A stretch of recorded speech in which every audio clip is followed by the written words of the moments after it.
지금 자유민주주의 체제가 위기에 처해 있습니다. 우리 최명성 변호사 강의에서 그 뒷부분에서는 이 부분이 설명이 잘 되었습니다. 그죠? 예. 자, 지금 통일 전선 세력의 촛불 집회를 주도했다는 얘기는 쉽게 얘기하면은 불순 세력들이 이게 잠입했다는 얘기입니다.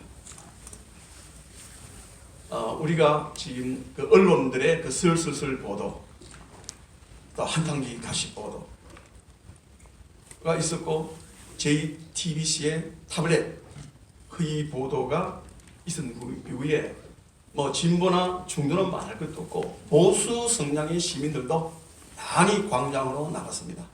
고등학생, 심지어 중학생까지 광장으로 나갔습니다. 이 목적은 박근혜 대통령 탄핵과 퇴진이었습니다. 이런 공통 목적 안에 보수, 진보, 중도 성향 시민들이 다 같이 뛰쳐 나갔습니다. 근데 이게 점점점 커지기 시작하니까, 규모가 커지니까 이 탄핵 집회를 조직적으로 이끌기 위해서 그 당시 1503개의 시민단체를 연대해서 박근혜 정권 퇴진 국민행동을 결성하였습니다. 이제 대개 아시다시피 이 지금 큰 주체는 민중총궐이 투쟁본부였고, 여기는 민주노총이 핵심 단체였습니다. 자, 그런데 이 지금 박근혜 정권 퇴진 비상 국민행동이 조직이 결성될 때에 여기에 이적단체로 판결된 단체들과 통합진보당, 통진당, 해산본부 소속의 단체들이 참가했습니다. 간단하게 제가 이적단체를 보시면 아시겠습니까? 범민련 남측본부. 범민련은 조직이 남측본부 있고 북한본부가 있고 또 해외본부가 있습니다. 그 6.15 공동선언 실천연대 역시 남측위원회가 참가했습니다. 북측위원회가 있고 남측위원회가 있고 해외위원회가 있습니다. 그리고 이에 지금 우리 민족 연방제 통일추진회의도 지금 참가했고 한국대학생 총연합 등 이 이적단체, 즉 반국가 단체들이 여기에 참여했습니다. 보십시오. 이게 이제 그 당시에 지금 현재 이미 14일 같으면은 11월 12일 100만 촛불 집회가 끝 이후에 지금 이렇게 진행되고 있습니다. 여기 보면 뭐 초중고생들이 나오지 않습니까? 촛불이 횃불되는 그런 상황에서 지금 보면 나와서 이 초중고생이 어떤 플래카드를 들고 나옵니까? 중고생이 앞장서서 혁명정을 세워보자. 이 과연 정상적으로 생각할 수 있는 그런 슬로건을 볼 수 있습니다. 저는 이거 보면서 4.20 폐망 시에 이 통일전선 전술이 그대로 한국에도 재현되고 있구나 하는 느낌을 받았어요. 그리고 여기에서 보면은 이게 나란자처럼 이제 비판을 많이 했는데, 이게 나란자가 촛불 집회 공식 노래의 이름이기도 합니다. 이제 지금 제가 언론 보니까 서울신문도 국내 언론들이 촛불 집회 공식 노래 평가를 했는데, 작사 작곡이 윤정이라는 사람입니다. 이 사람은 조선노동당 중부지역당 사건의 연루자로서 김일성 대원수는 인류의 태양, 수령님께 드리는 충성의 노래, 한민전 창가 등을 작사 작곡했습니다. 한민전은 전신이 무엇인가 하면은 통일혁명당입니다. 68년도에 체포됐죠. 이 통일혁명당 잠깐 말씀드리면은 왜 통일혁명이 제하당이 구축됐냐 하면은 4.19 혁명이 난 이후에 이 좋은 찬스를 놓쳤다, 김일성이 판단했습니다. 4.19에 그 좀 남한의 혼란기에 왜 우리 기회를 못 살렸냐? 그 이유는 남한에 체계적이고 조직된 지하당이 없었기 때문에 우리가 그 기회를 놓쳤다라고 판단하고 김일성의 지시에 따라서 결성된 것이 통일혁명당입니다. 근데 이 통일혁명당이 1985년에 오게 되면 한민전, 한국민주전선이라는 단체로 이름을 바꾸게 됩니다. 현재는 2005년에 들어와서 흔히 요즘 좌파 친북 사이트에 들어가면 볼 수 있는 반제민전에 바로 이제 지금 현재 이 한민전이 이름이 현재는 반제민전입니다. 한민전 같은 경우는 구국의 소리라든지 여러 사이트를 많이 운영했는데, 바로 이 한민전에서 개설된 이 방송들을 듣고서 성장한 것이 한국의 주사파입니다. 지금 80년대, 90년대 이때는 한민대에서 개설된 이 사이트 방송을 듣고서 국정선 등 방송을 듣고서 주사 공부를 많이 했습니다. 이런 단체의 작사 작곡을 했던 윤영환이라는 사람이 만드는 노래가 이게 나라는데 이게 바로 촛불 집회 공식 노래였다고 서울신문 등에서 보도가 되었습니다. 이렇게 볼 때 어떻게 우리가 참 오로지 단순하게 언론에 보도만 믿고 나왔던 보수 성향의 시민들, 중고생, 고등학생들이 광장에 나왔던 그 하고는 상당히 거리가 멀지 않습니까? 그러다 보니까 촛불 집회의 구호를 보십시오. 문제는 자본주의, 사회주의가 답이라.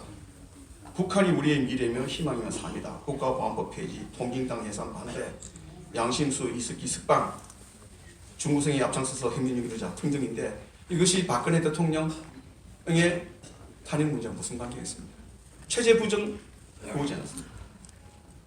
지금 당시 사진들, 이건 지금 유튜브 언론 들어가면 지금 다 지금 볼 수 있는 사진입니다.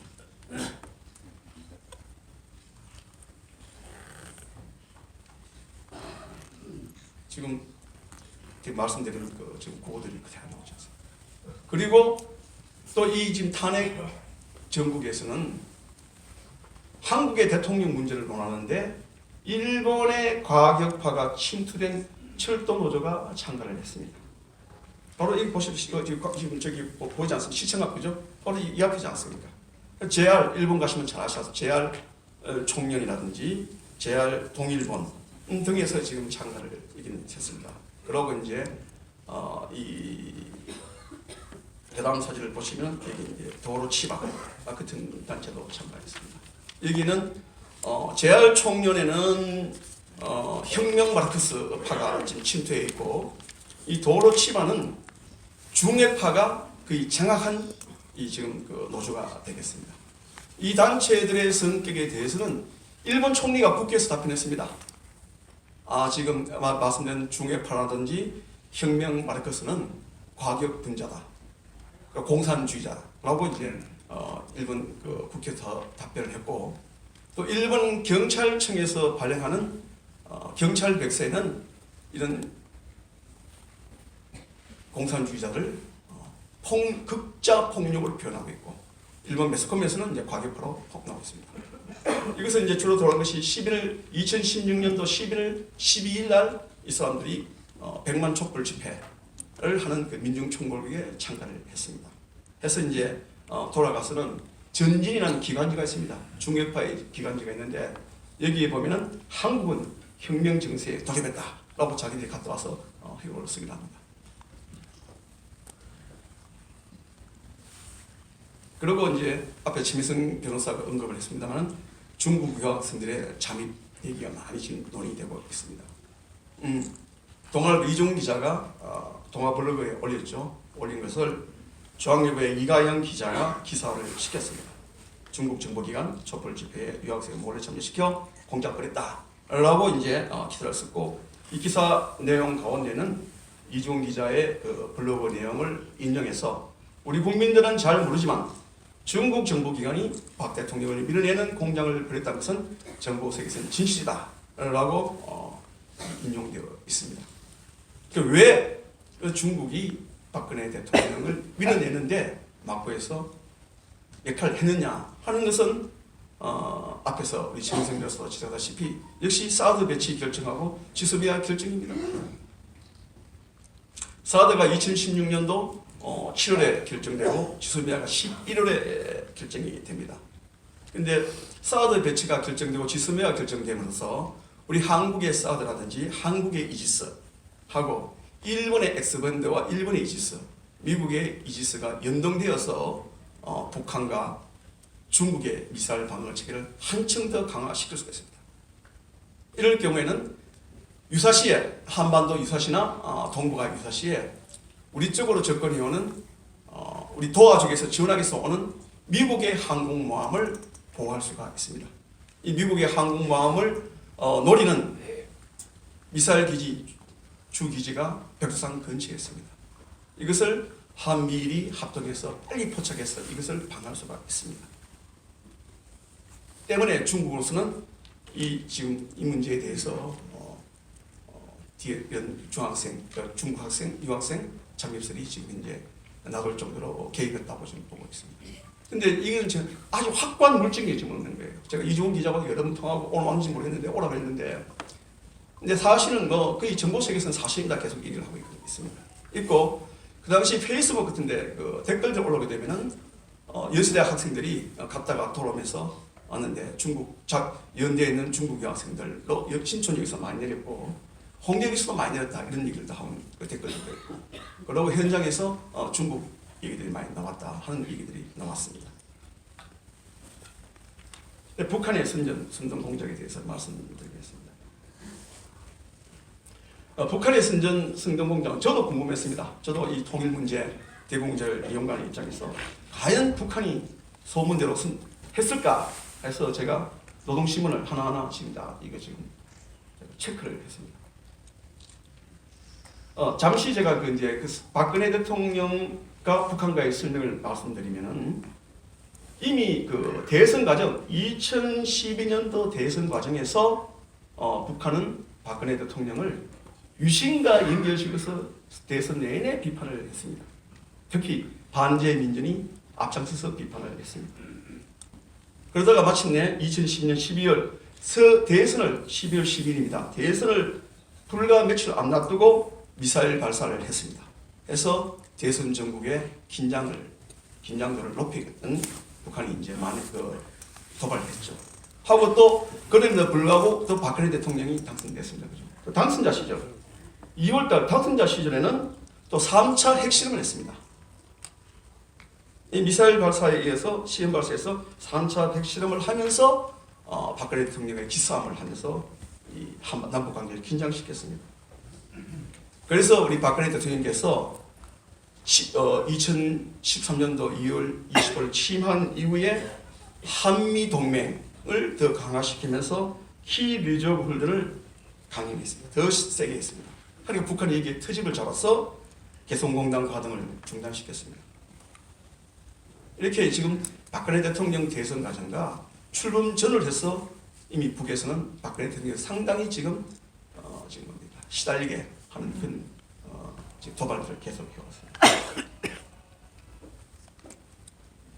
제가 지금 이제 북한 노동신문을 쭉 보게 되면은 노동신문을 통해서 본 북한이 비난한 박근혜 정부의 주정책은 국내 정책에 있어서는 정교조 법의 노조와 통진당 해상, 민주노총이 반발한 노동개혁이라든지 역사교과서의 국정화 문제가 노동신문에 자주 거론되고 있습니다. 그리고 남북관계에서는 이제 2014년도 통일대박론이 나오고 이제 드레스덴 선언이 나왔습니다. 여기에 대해서 북한은 남한주도의 흡수통일, 체제통일로 비판하면서 박근혜 대통령에 대해서 상당한 또 박근혜 대통령 정권 붕괴를 주장합니다. 대표적인 것이 보게 되면은 우리가 오늘 나준 이 책보다 더 작은 책이에요. 그 통일대박론이란 무엇인가는 책이 있습니다. 그 평양 2014년도 평양 출판사에서 나온 건데 이걸 제가 영문에 구입해서 봤더니만 요거 훨씬 작습니다. 요거 한 60% 정도 된 사이즈의 아주 소책자인데 여기 보면 이제 서울에 나오게 되면은 박근혜 대통령을 가짜 대통령으로 지금 비판하고 진 이겨버리자든지 이런 표현을 했습니다. 상당히 이제 2014년 거친 표현이 나오고 있습니다. 그리고 또 이게 박근혜 대통령께서 한미 동맹과 한미일 삼각 공조 체제를 이제 강화를 했습니다. 키리저브 등 한미 연합 군사 훈련을 강화했고 청성에서 앞에서 이런 참사건도 우리가 지금 구성을 하고 계시고 4대 배치 지소미아 결정 등도 있습니다. 여기에 대해서 이런 것을 노동신문에서는 자주 거론하면서 박근혜 대통령을 호전광, 전쟁광 등으로 묘사하면서 비난을 하고 있습니다. 자, 그러면 이제 우리 북한이 박근혜 정부에 대해서 어떤 식으로 투쟁을 했느냐 하는 것을 보도록 하겠습니다. 2013년도와 접어들면은 9월 5일날 통진당의 이석기가 체포됩니다. 체포구속됩니다. 그리고 정규조가 법에 노조화가 됩니다. 그런 상황에서 김정은이 대남 사업에, 대남 공작에서 관심을 갖게, 특히 이제 통진당 사건 관련해서 이석기가 체포되니까 이를 기획해서 관심을 갖게 되고 통일전선부에다가 박근혜 정부 타격 선진을 확대하라고 지시를 했습니다. 그래서 통일전선부에서는 2014년도 10월경부터는 중화선부터는 박근혜 정부를 유신 독재 불로 비난하면서 남한 내에 있는 진보 좌파들의 연결돼서 투쟁을 하라고 지금 선동을 합니다. 그 보시면 노동시민 우리 민족들이 거의가 지금 유신 독재의 부활을 막아야 된다. 제2의 유신 독재 그렇게 표현하고 있지 않습니까? 마침내 반제 민주에서는 계속해서 이제 국정원 댓글 사건 등등을 이제 비판하면서 대선무효 정권 타도 경문까지 발표합니다. 이렇게 지금 아마 박근혜 정부에서 비난하면서 투쟁을 선여 선동하는 북한이 이제 2016년도에 접어들게 되면 이제 그야말로 본격화됩니다. 2016년도 1월 16일 날 4차 핵실험을 직후에 노동신문에서는 박근혜 퇴진 반역 정권 타도가 이제 노동신문에 오릅니다. 그 전까지는 보면 이렇게까지 표현 나오지 않았습니다. 안타가 그러고 이제 2016년 1월 16일 날 4차 핵실험을 했고 2016년도 2월 7일 날 설 직전 오전에 장거리 미사일을 발사하지 않습니까? 했습니다. 하고 이제 거기에서 대통령이 다시 이제 우리가 안보 체계를 강화하고 하니까 하면서 개성공단을 전면 가동 중단을 조치를 취합니다. 왜?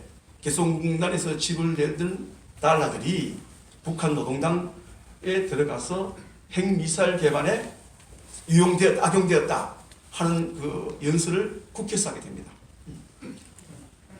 그러니까 여기에 대해서 이제 노동신문에서는 6.15의 소중한 옥동자를 들던 살인막이라고 대통령을 비난하면서 마침내 3월달에 들어가서는 희망의 파괴자 박근혜를 하루빨리 탄핵시키자며 선동을 했습니다. 하고서 지금 이 사진을 보시면은 우리는 박근혜를 탄핵한다는 기사가 이제 올라옵니다. 이 기사를 이제 보게 되면은 처음에 그래 노동신문 대부분이 그런데 오면 육민이 우리 남북 관계 주로 이제 해외 쪽의 기사를 싣게 되는데 싣습니다. 여기 보게 되면은 제목 자체가 우리는 박근혜를 탄핵한다. 이것이 이제 앞에 서두 시작될 때는 2016년도 3월 13일 날 청와대 근처에서 민주통일연합이라는 단체가 창당 이벤트를 하면서 자기들이 그의 선거에서는 박근혜 탄핵을 공약으로 걸겠다 하는 이벤트를 합니다. 그래서 플래카드를 걸고서 박근혜 대통령을 탄핵한다 하는 플래카드를 들고서 이제 이벤트를 합니다. 그 기사를 소개하면서 이제 중반쯤 넘어가게 되면은 박근혜의 비극적 말로가 눈앞에 다가오고 있다. 탄핵 대상 박근혜 정권 끝까지 없자라는 이제 이런 보들이 이 기사 내용에 지금 나오게 됩니다. 이어서 이제 조평통 서기국에서는 연달아 4월달에 들어와서는 박근혜를 탄핵하라, 박근혜 정권을 시판하라는 보도문을 내고 나우스 방송이 재개됩니다. 2016년 6월 24일 나우스 방송이 재개되는데 6월달 재개되고 7월달 되고 계속해서 이제 재개됩니다. 처음에 이 나우스 방송이 재개될 때는 우리 쪽의 전문가들도 남한 사회를 교란시키는 게 아니냐, 북한의 심리전 아니냐라고 생각했는데 7월달로 접어서 계속되다 보니까 이것은 한국 언론들도 명확한 북한의 실형이라고 이제 보도를 합니다. 근데 이것은 이제 북한 내부의 통일조선부의 윤동천이라는 자가 베테랑 대남 공작인 윤동천 자가 문화교육국장으로 취임을 합니다. 문화교육국장이 한국의 지금 지금 통일조선 전술과 남한의 남남 갈등 등을 조장하는 그런 대남 공작하는 부서입니다. 이 사람은 실질 남한에 여러 번 침투해서 왔다 갔다 하기 때문에 사정을 잘 하다 보니까 디지털 방식으로 하기보다는 오히려 아날로그가 낫다. 자기가 활동했던 과거식에 나우스 방송을 하는 것이 더 안전하다라는 판단에서 나우스 방송을 시작합니다. 그 처음에 시작된 27호 탐사대원 해가지고 지령을 내리고 언론에서는 27호 공작원이 아니냐라고 이제 추정 기사가 썼습니다. 하고 9월달부터는 27호 탐사대원이 21호 탐사대원으로 변경되고 있습니다. 근데 이제 나우스 방송을 이제 보면은 처음에는 김성창과가 나옵니다. 김성창과 음악이 나오고 그 다음에서는 이제 27호 탐사대원에게 물리 감옥에 교재에 대해서 뭐 얘기를 하겠다. 그래서 뭐 5자리 숫자를 부릅니다. 328에 22, 178에 34, 이 5자리 숫자를 쭉 이제 부르면서 지금 나우스 방송을 합니다. 이때 이미 제 주변에 있는 군 출신, 예비역 출신들은 나우스 방송이 이렇게 나온다는 얘기를 저한테 이제 기록을 가져오시는 분도 계셨습니다. 그리고 이제 10월 달로 접어들면서 아까 제가 말씀드린 것처럼 JTBC의 그 WPC가 보도되고 국민들이 그런 순동에 넘어가고 하면서 점점 이제 광장으로 모이기 시작하니까 나우스 방송도 횟수가 짧아지면서 증가하게 됩니다. 10월 달쯤 들어오게 되면 나우스 방송이 일주일에 한 번꼴로 나오기 시작합니다. 하다가 12월에 접어들어가지고 박근혜 대통령이 국회 소추 의결을 앞두고서는 3일 간격으로 나우스 방송이 나오기 시작합니다.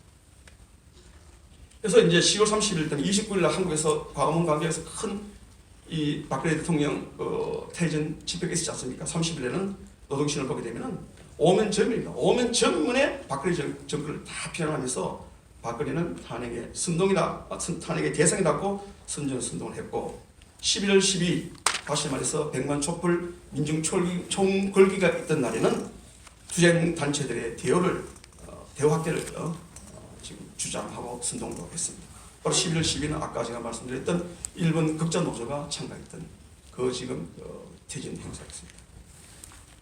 그리고 국회를 탄핵 소추안 가결을 앞두고 국회를 압박합니다. 우리 심혜성 변호사 잘 설명하시죠, 그죠? 국회에서 며칠 만에 탄핵이 잘하십니다. 6일 만에 됐습니다. 그것도 보니까 자료도 보니까 뭐 언론에 나왔던 기사들 금정당 그런 기사를 갖더라고 6일 만에 했습니다. 통상 정상적인 국가라면은 최소한 6에서 1년 정도 걸리는 것을 어떻게 6일 만에 했습니까? 그런 상황에서 12월 9일 날 탄핵을 앞두고서 노동신에서는 보이지 않습니다. 탄핵이 가결되지 않는다면 촛불은 예도까지 불태울 것이다. 이런 어떻게 생각하시면 됩니다. 그 다음에 이제 탄핵 소추안 가결 12월 9일 날 이후에는 퇴진 구속으로 선전선동을 하게 됩니다.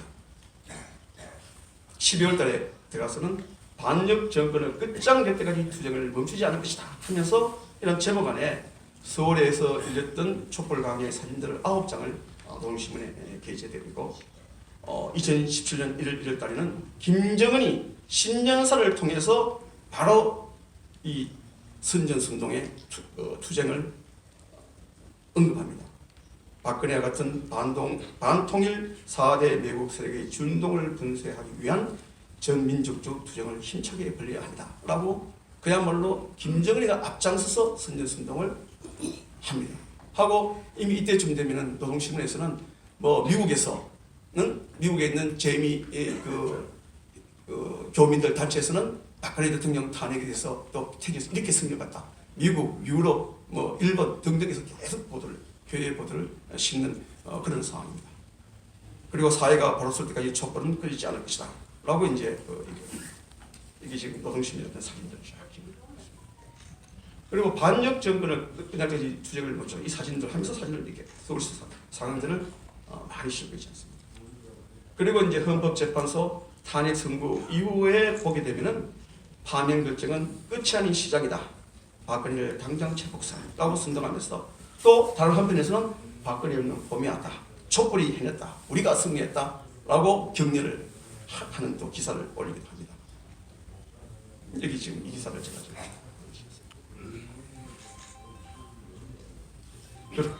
그리고 또 이 북한의 선전선동은 삐라를 통해서도 자행됩니다.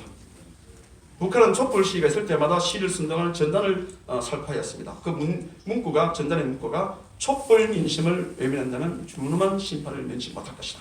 라고 지금 문구가 적힌 전단을 뿌렸는데 언론 보도에 따르면 2016년도 1월부터 2017년도 7월까지인가 이때 뿌려진 전단이 241만 장으로 지금 이제 보도되고 있습니다. 우리가 이제 발견된 게 그렇죠. 발견 못한 게 있으면 더 많을 수도 있습니다. 집중적으로 많이 뿌려진 것이 10월, 11월, 12월, 1월달에 2월 탄핵 국회 헌법정지까지 집중적으로 뿌려지지 않습니다. 뭐 최소한도 그 시기에 뿌리는 거 제가 볼 때는 100만 장은 넘어갈 것이다. 최소한도 그렇습니다.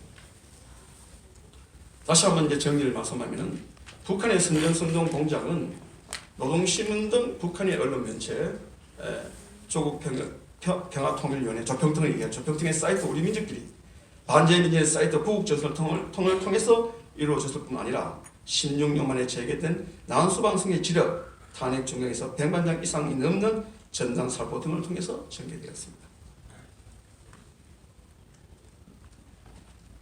자, 그러면 우리가 이런 체제 탄핵, 불순분자가 광장에 들어와 있었고 침투에 들어 있었고 또 북한이 선전선동을 했던 이 탄핵에 대해서 우리가 함의와 교훈에 대해서 살펴보도록 하겠습니다. 제일 먼저 제가 말씀드리고 싶은 것이 역시 통일조선 전술의 선전선동을 가장 경계해야 됩니다. 아쉬운 것이 JTBC 그 보도가 나왔을 때 왜 우리가 검증을 하지 않냐는 겁니다. 우리 변희재 오늘 좀 미디어 다시 대표 와서 참 그 고초를 치렀는데 왜 우리가 이것을 좀 치밀하게 보지 않았냐는 문제고, 또 아쉬운 점은 이 10월 24일 날 보도했는데 10월 25일 날 청와대에서는 박근혜 대통령이 너무 성급하게 사과 성명을 했습니다. 근데 이 사과 성명이 약간 틀어지면서 마치 인정할처럼 되면서 도화선이 되지 않습니까? 때문에 항상 이런 있을 때는 어느 큰 대형 집회다, 광장이다 비난을 할 때는 우리 보수 입장에서는 주도 세력이 무엇이냐, 막구 세력이 무엇이냐 이런 경계해야 됩니다. 베트남 그 전쟁의 경우를 보게 되면은 혹시 베트남 전쟁 보십시오. 국력은 구사력은 훨씬 더 자유올람이 훨씬 더 강했습니다. 자유올람의 구사는 그 당시에 평화협정 이후 미군이 철수했지만은 세계 4위 5위였습니다. 공군형 세계 4위였습니다. 현재도 미국이 10년간 훈련을 시켜서 육군, 해군, 공군, 해병대, 공수부대 다 갖추고 있었습니다. 그럼에도 불구하고 쉽게 무너진 것은 이 정치 전쟁에서 패배했기 때문입니다. 베트남의 경우도 보게 되면은 그 당시에 연일 전쟁 상황이지만 연일 4.20 거리에는 데모가 벌어집니다. 반정부 데모가 벌어집니다. 이 사람들 공산주의 지향은 아닙니다. 자유를 외치고 독재 정권에 비판하고 민족주의 외치고 이렇게 나간 거다. 그 나왔는데 거기 나와서 앞장섰던 신부들, 성녀들, 대학 교수들, 대학생들, 지식인들 어떻게 되었습니까? 그때 그 사람들이 외쳤던 대로 자유올람이 공산화된 이후에 어떤 간에 그 이후에 더 좋은 나라로 발전했습니까? 망해버렸죠. 그리고 공산화가 되면서 어떻게 됐습니까? 인간개조 학습소에 끌려가가지고 인근 다 유린당하고 보터피플 돼가지고 전색이 떨어지지 않습니까? 그 사람들 들을 때는 공산주의 시대가 아니다 말입니다. 민족주의하고 자유주의 떠들었다고 했어요. 우리도 그렇기 때문에 하는 이런 섣부른 판단보다는 이런 선동에서 상당히 경계를 해야 됩니다. 요즘에 와서 제가 참 그나마 다행인 게 참 여론 조직에 대한 경계인데 이에 관련해서 다행히 유튜버들이 우리 보수 우파 유튜버들 오늘도 많이 와 계시는데 참 활동해 주신 것이 천만 다행이라고 생각됩니다. 언론사도 좀 더 생겼으면 좋겠고 하는 좀 그런 바람에서 올바른 여론 조성 및 결집을 위해서 참 언론의 역할이 중요하고 자유민주 성향의 계열의 자유민주주의 체제 수호의 앞장서는 좀 언론 매체가 많아졌으면 하는 그 바람입니다. 그리고 이제 여러분 어떻습니까? 탄핵을 재조명에 대해서 중요하다고 느끼십니까? 네. 그래서 지금 그러면은 이게 단순한 탄핵이 아니고 대한민국 체제가 흔들리는 그런 탄핵인데 그러면은 이 탄핵을 묶고 갈 수 있습니까? 없습니다. 그러면 12월 9일 날 국회에서 6일 말에 졸속으로 탄핵 소추할 의견에 앞장섰던 그런 12구 탄핵 쿠데타 주도 세력들의 책임 문제가 있습니까? 없습니까? 있습니다. 반드시 물어야 됩니다. 그래서 저는 자유우파의 혁신 및 대통령은 탄핵의 재조명에서 출발해야 한다고 생각합니다.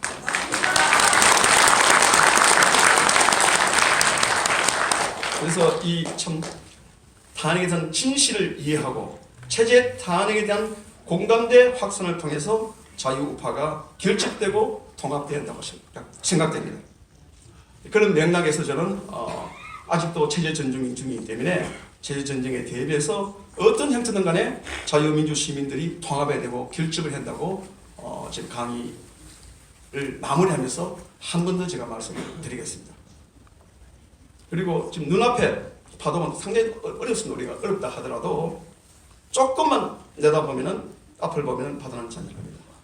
제가 이 시기만 우리 자유민주 시민들이 결집해서 잘 넘기면은 우리가 다시 제2의 한강의 기적으로 나아갈 수 있는 그런 기회가 온다고 생각합니다. 이 책 그 팜플렛 분량이 많지 않기 때문에 잘 읽어보시고 가족들 또 조카들 주변 사람들에게 많이 말씀해 주십시오. 그리고 지금 체제 탄핵 시기이기 때문에 그 최명성 변호사의 책, 김평호 변호사님의 책 등등을 많이 읽고서 좀 공부도 하면서 투쟁을 했으면 감사하겠습니다. 감사합니다.